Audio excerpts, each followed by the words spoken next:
What's going on, everybody? Kalipus Tech here, coming back at you with another video. In this video, we're going to be taking a look at the Samsung Galaxy A23 5G about 6 months after my original review and going over whether or not it's still a good phone to buy at this point. Now, as always, if you do end up wanting to learn more about this phone, be sure to check out the description where I am linking to several other videos about it, as well as some information about pricing, availability, and some of my favorite smartphone accessories. But with that being said, let's get into it. So with the Samsung Galaxy A23 5G, we're getting a decently large 6.6-inch 120Hz PLS LCD display with a 1080p resolution, a PPI of 400, and a 20:9 aspect ratio. So in pretty much every way, especially for a more entry-level phone, this is a really nice display. At 6.6 inches, it's a tiny bit larger than average. I want to say the average smartphone display in 2022 is like 6.5 inches. So while of course at 6.6 inches, it's not really like a huge difference, it definitely still is there, and in general, when you're consuming content or really doing anything else on this phone, it is large enough to give you a good experience. And then with a 20:9 aspect ratio, we are getting a decently tall and narrow form factor. So when you're in landscape mode doing something like looking at photos, watching videos, stuff like that, you are going to get a nice immersive experience. Things are going to look a bit more cinematic.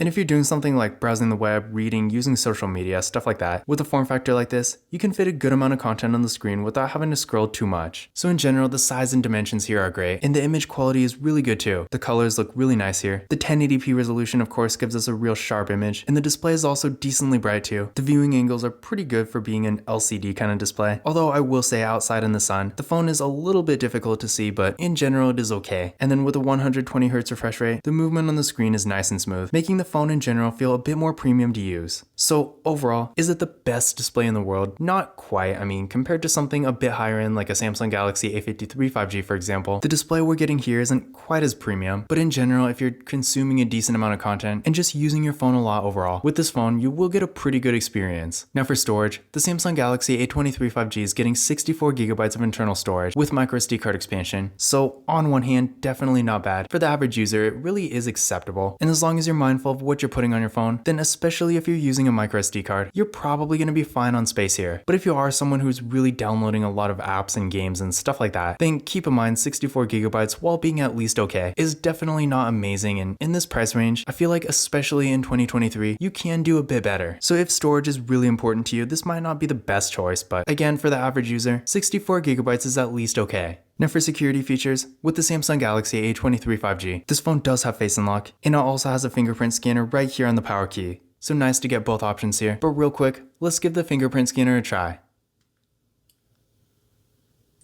There we go, one more time. And there we go. So as you can see, real fast and responsive. No issues at all. Now taking a look at the camera setup here, with the Samsung Galaxy A23 5G, up front, we get a typical water drop notch design for the front facing camera. This camera is 8 megapixels. Then on the back, we got a quad camera setup with a 50 megapixel main camera, a 5 megapixel ultra wide camera, a 2 megapixel macro camera, and a 2 megapixel depth sensing camera. And then for video, with the Samsung Galaxy A23 5G, we have a max recording quality of 1080p in both the front and rear cameras. So unfortunately no 4K here, but honestly in this price range, that's not really expected anyway. So in general, this phone actually does have a really good camera setup for pretty much anything you might be doing with your phone, unless you're really expecting super high-end quality, which I doubt most people looking at a phone like this are. For pretty much any normal kind of use, whether you're taking pictures for social media like Instagram, maybe sending photos to friends and family, or maybe you're using something like Snapchat where the quality isn't super important, no matter what you're doing, the camera setup with the Samsung Galaxy A23 5G is pretty much good enough for anything. Now, is it the best budget phone you can get when it comes to the camera? Definitely not, but considering at this point in 2023, factoring in carrier deals, I've seen this phone going for as low as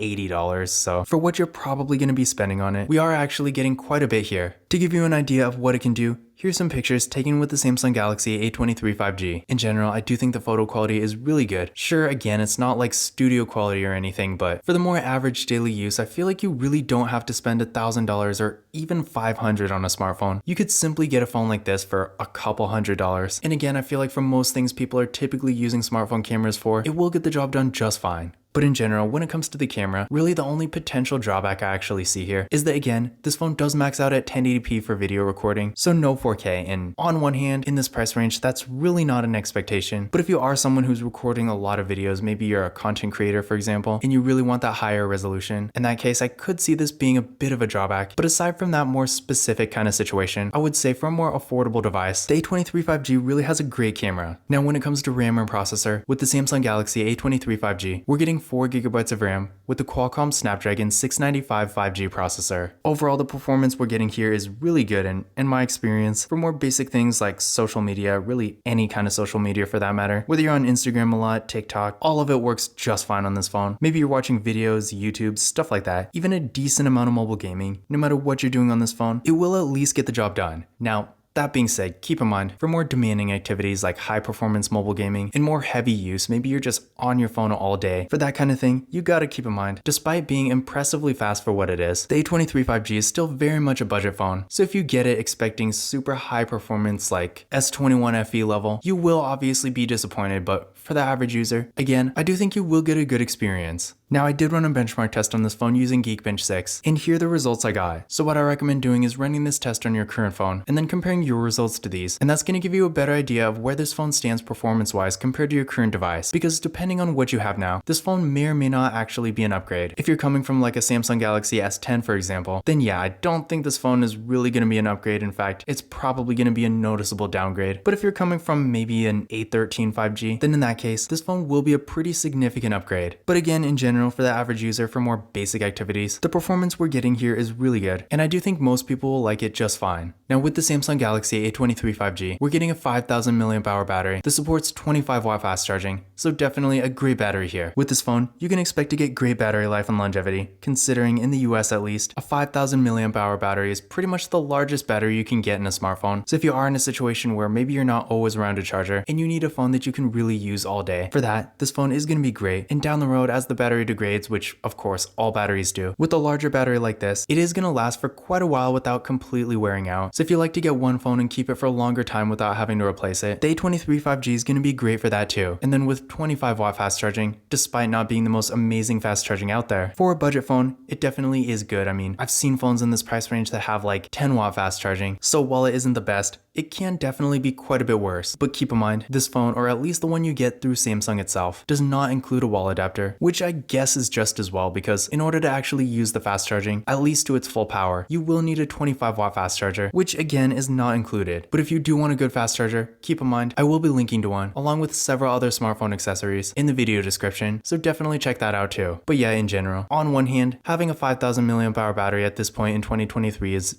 definitely not rare by any means. In fact, we're at the point where if a phone has a smaller battery than that, I consider it kind of a drawback because pretty much every phone is going to have something like this. But all the same, if you do want a phone with a good battery, then you're not going to be disappointed here. Now with the Samsung Galaxy A23 5G, despite coming with Android 12, this phone currently does have Android 13, and knowing Samsung's software support, you can also expect to get several other major updates in the future. I believe this phone's also going to be getting 14, 15, and 16. So yeah, if you want to keep your phone for a longer time, but you still want to get good software support throughout that time, then this phone is definitely a great option. In addition to this, the Samsung Galaxy A23 5G also does have NFC, so if you like to use tap and pay, you won't have to worry about that either. Now taking a look at the overall design, I feel like this is a pretty timeless design, honestly. They've been making phones that look like this forever, and I feel like they could continue to make them like this, and it definitely wouldn't be bad. The materials are pretty decent. The phone is made entirely of plastic, which is really not a surprise in this price range, but not a whole lot else to say about it. The buttons feel nice and the build quality is solid, and the phone also has an acceptable amount of weight to it, so design and material wise, I really have no complaints. But in conclusion, my general thoughts about the Samsung Galaxy A23 5G about 6 months after my original review. Despite there being a lot more options now than when this phone originally came out, I still do think the Samsung Galaxy A23 5G is a great phone, and if you're looking for a more affordable device that has a really good camera, great performance, a really nice looking display, a large battery that also has pretty good fast charging, and NFC for tap and pay, then you're really not going to go wrong with the Samsung Galaxy A23 5G, and especially with the deals I've seen on it. For a more affordable 5G phone, I would say it is one of the better options. Now once again, if you want to learn more about this phone, definitely check out the description where I am linking to several other videos about it, as well as some information about pricing, availability, and some of my favorite smartphone accessories. But that's it for this video. If you enjoyed it and found it useful, be sure to give it a thumbs up and hit that subscribe button. Don't forget to follow Kalipis Tech on Twitter and Instagram. And as always, I will see you in the next video.